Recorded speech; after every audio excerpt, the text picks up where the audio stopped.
Hello everyone and welcome to this training session on NFR B4 Travel and Subsistence. Today we are going to go through some of the key details that you will need to know from NFR B4 Travel and Subsistence. We will be discussing at a high level the key parts of NFR B4 which you need to be aware of. Just to flag from the start, it's not possible to cover off everything in detail, so all staff are required to be familiar with the document.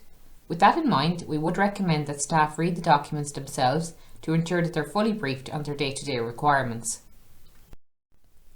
Firstly, what are the National Financial Regulations? So they're a set of policy documents which set out the financial controls for the organisation. They're not meant to be detailed procedural documents for financial processes or activities, as these are contained within your local procedures. But the aim of the NFRs is to provide high-level controls to guide your local procedures.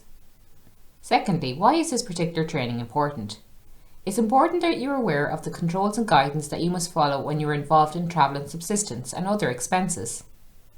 Moving on then to an important question which discusses who is the actual target audience for the NFRs. In short, the NFRs have a very broad reach.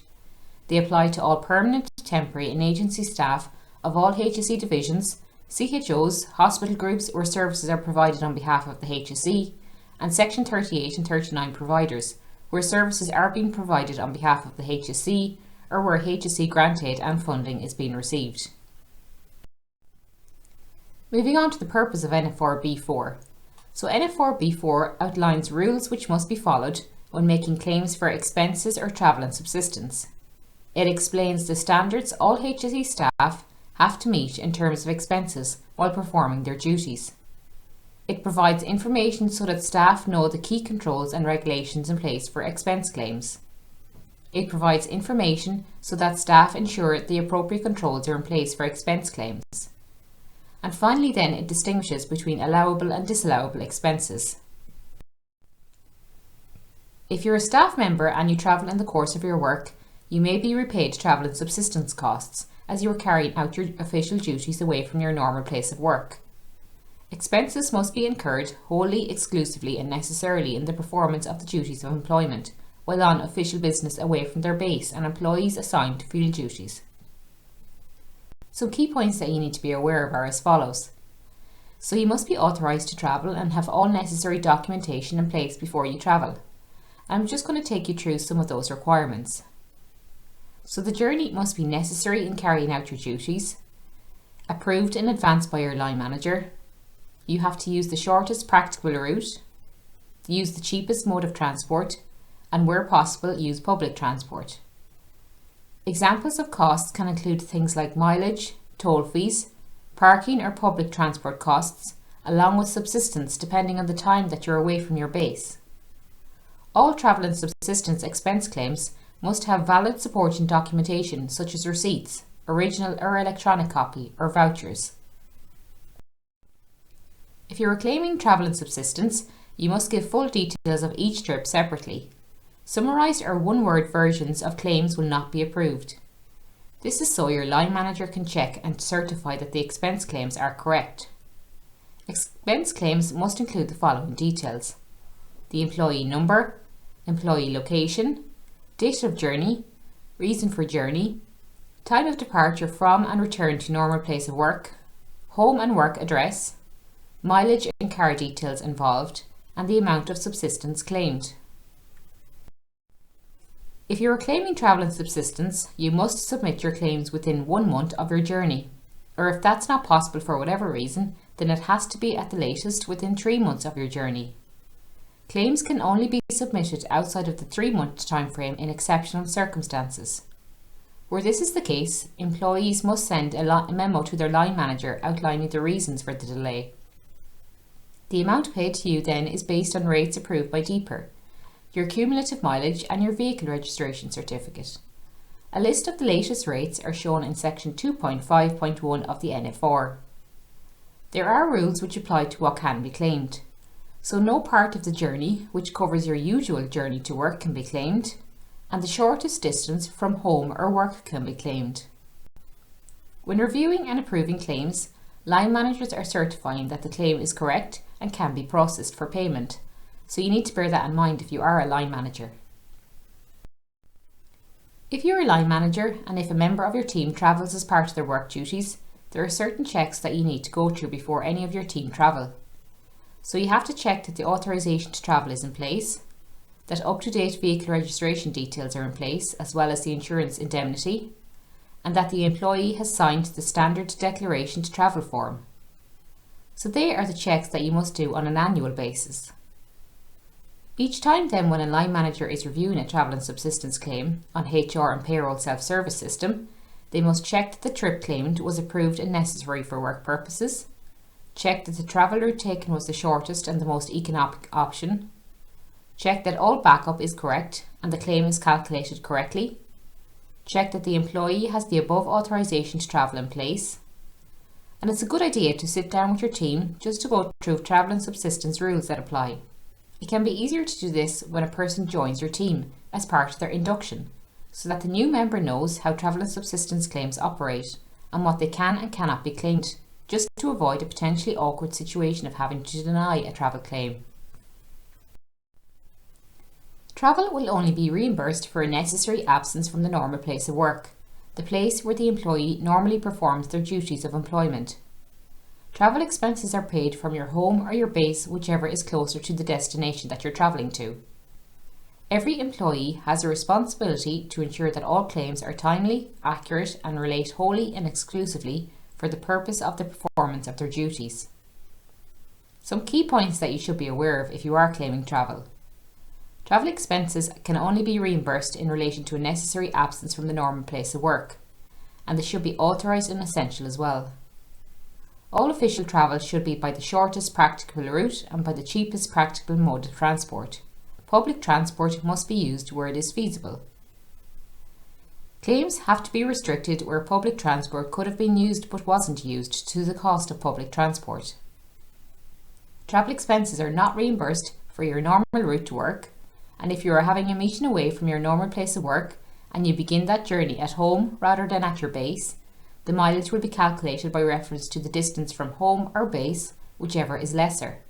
So if base was closer to the destination, the distance between the base and the destination has to be claimed and not the longer journey.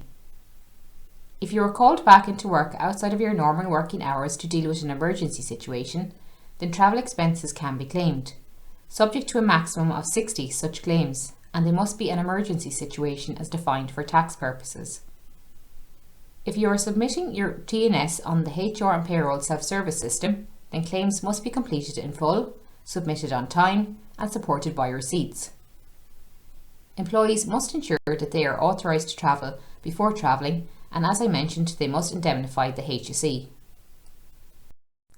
Okay, so moving on to subsistence then. So the rules are set out in section 2.9 of the NFR, and you can refer to HR Circular 027/2022 for additional information.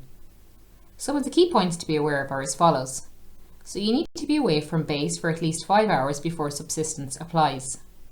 The destination needs to be more than 8 kilometres away from base or home before subsistence applies. Subsistence is not meant to be a source of profit. Where any subsistence is provided free of charge, such as the provision of meals or accommodation, no allowance will be paid. This includes if food is being provided at any meeting, no subsistence should be claimed. For overnight trips, 24 hours are claimed minus 5 hours for each meal provided. So where a claim is allowable for the 5-hour subsistence rate and a meal was provided, no subsistence claim can be made. And where a claim is allowable for the 10-hour subsistence rate and a meal was provided, the 5-hour subsistence rate can be claimed. The rules regarding subsistence are set out in HR Circular 027/2022. Subsistence will not be paid continuously for longer than 6 months in one place without special authority from the Department of Public Expenditure and Reform, DPER. If you have to stay away overnight for work purposes, overnight subsistence may be available if all of the conditions are satisfied. So you have to be more than 100 kilometres away from base or home. As outlined in the NFR, there are times in exceptional circumstances where the line manager is satisfied that there is an operational need to stay away overnight, where overnight subsistence is available at a destination that is less than 100 kilometres away from home or base. The destination must, however, be more than 50 kilometres away from home or base. The overnight subsistence rate covers the first 29 hours and both the night and day allowance will only be paid for absences longer than 29 hours. This rule is best demonstrated by an example that I have on the next slide. So a night and a day allowance for the same period will only be paid where the employee is away from home or base for more than 29 hours. The following are examples which will assist explaining this. So if the employee was away overnight but less than 29 hours, then they get the overnight rate only. If the employee is away for more than 29 hours and less than 34 hours, they get the overnight rate plus the 5-hour rate will apply. If the employee is away for more than 34 hours, then they get the overnight rate plus the 10-hour rate. In certain circumstances, people sometimes have to travel abroad for work. So the FT1 form must be signed and approved by the Assistant National Director or equivalent for domestic flights, by National Director for international flights, and travel for national directors must have approval from the HSE CEO. It's important to be aware of the subsistence rate that applies to the destination that you're travelling to, as different rates do actually apply depending on the country and city that you're going to. And the link to the circular with all the rates included is in section 2.5.1 of the NFR. So what normally happens is that any foreign travel requests are made using the Business Travel FT1 form, and you have to email a signed copy of the FT1 form with the approved signature to the HSE Travel Company. So you have to email hsetravel@clubtravel.ie and cc travel@hse.ie. You should submit the completed form at least 2 weeks before your departure date. This allows the travel company time to process your application. You must be able to show that there is a benefit to the HSE and that you need to travel. The contracted travel company will confirm flight availability and prices. You will get an e-ticket when you confirm acceptance in writing.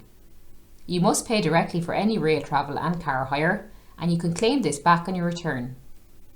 In relation to accommodation then, you must pay your hotel bill on departure from the hotel, and again you can claim this back on your return. So they are the main guidelines on foreign travel and overall on travel and subsistence. Moving on then to other allowable and disallowable expenses. So employee expenses are allowable where they are incurred wholly, exclusively and necessarily in the performance of the duties of their employment. There is also a time limit for submitting these claims. Claims submitted after 3 months will not be authorised unless there are exceptional circumstances. So from an employee point of view, you need to make sure that when you complete the claim forms correctly and in a timely manner. You also need to make sure that when you're submitting claims that you attach proper receipts. It's also expected that you try and keep these expenses to a minimum. So when you do complete the standard claim form on time and have proper receipts attached, you need to send these on to your line manager. And what they will do is they will review it and make sure that they're happy with everything and receipts etc. are included. Moving on now to what's allowed and not allowed under NFR B4. So what's allowed first of all?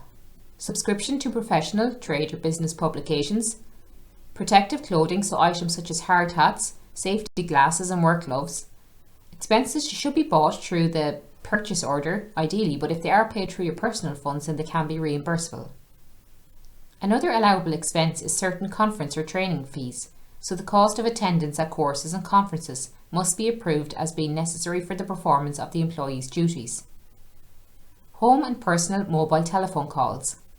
The HSE will not pay any part of the cost of a broadband bundle or private call costs, and the HSE should not pay any part of line rental unless formal arrangements are deemed essential for emergency service requirements.